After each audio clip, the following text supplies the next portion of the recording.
நம்ம வீட்டு குட்டீஸ்லாம் ரொம்ப விரும்பி சாப்பிட்ற மாதிரி சூப்பராக ஒரு பன்னீர் ரோல் தான் செய்ய போகிறோம். வாங்க அது எப்படி செய்யலான்றதை பார்க்கலாம். ஒரு பவுலில் கோதுமை மாவு எடுத்துக்கோங்க. இது கூடவே 1 டேபிள் ஸ்பூன் நெய் ஆட் பண்ணிக்கோங்க. தேவையான அளவுக்கு உப்பு சேர்த்து கொஞ்சம் கொஞ்சமாக தண்ணி தெளித்து சப்பாத்தி மாவு பதத்துக்கு விறகி வச்சுக்கலாங்க. இந்த மாவை 10 நிமிஷம் அப்படியே இருக்கட்டுங்க. இதுக்கு தேவையான ஸ்டஃபிங்கை சைடில் ரெடி பண்ணிக்கலாம்.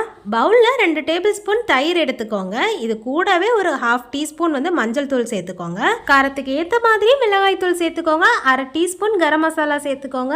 1/2 டீஸ்பூன் மல்லித்தூள், 1/2 டீஸ்பூன் ஜீரகத்தூள், தேவையான அளவுக்கு உப்பு, ஒரு பாதி லெமன் ஜூஸை சேர்த்து இது எல்லாமே நல்லா மிக்ஸ் பண்ணி விட்டுக்கலாம். ரெடியான இந்த பேஸ்ட்டு கூட தேவையான அளவுக்கு பன்னீரை குட்டி குட்டியாக கட் பண்ணி அதையுமே இது கூட சேர்த்து நல்லா மிக்ஸ் பண்ணியுமே விட்டுக்கலாங்க.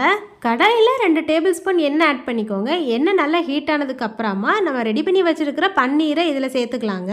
இதையுமே 2 நிமிஷம் ஒரு லைட்டாக மிக்ஸ் பண்ணியுமே விட்டுக்கலாம். இது கூடவே நீளவாக்கில் கட் பண்ணால் ஒரு பல்லாரி, 1/2 தக்காளி, ஒரு பாதி கேப்சிகத்தையுமே சேர்த்து நல்லா மிக்ஸ் பண்ணி விட்டுக்கலாம்.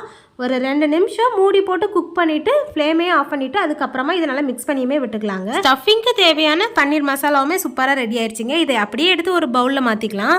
ஊற வச்சிருந்த சப்பாத்தி மாவுமே சூப்பராக சாஃப்ட் ஆயிடுச்சுங்க. இதை எப்பவும் போல் சப்பாத்தி தேய்க்கிற மாதிரி தேய்ச்சி கல்லில் போட்டு எடுத்துக்கலாங்க. ரெடியான சப்பாத்தி கூட நம்ம ஸ்டஃபிங்க்கு ரெடி பண்ணி வச்சுருக்கிற பன்னீரை சென்டரில் வச்சுக்கலாங்க. இது கூடவே டொமேட்டோ கெச்சப் அப்புறம் க்ரீன் சில்லி சாஸுமே இது கூட ஆட் பண்ணிட்டுக்கலாம்.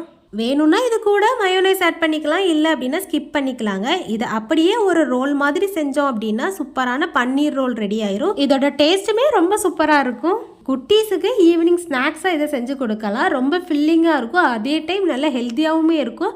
கண்டிப்பாக நீங்கள் உங்கள் வீட்டில் இதை ட்ரை பண்ணி பார்த்துட்டு எப்படி இருக்குது அப்படின்றத கமெண்ட்டில் சொல்லுங்கள்.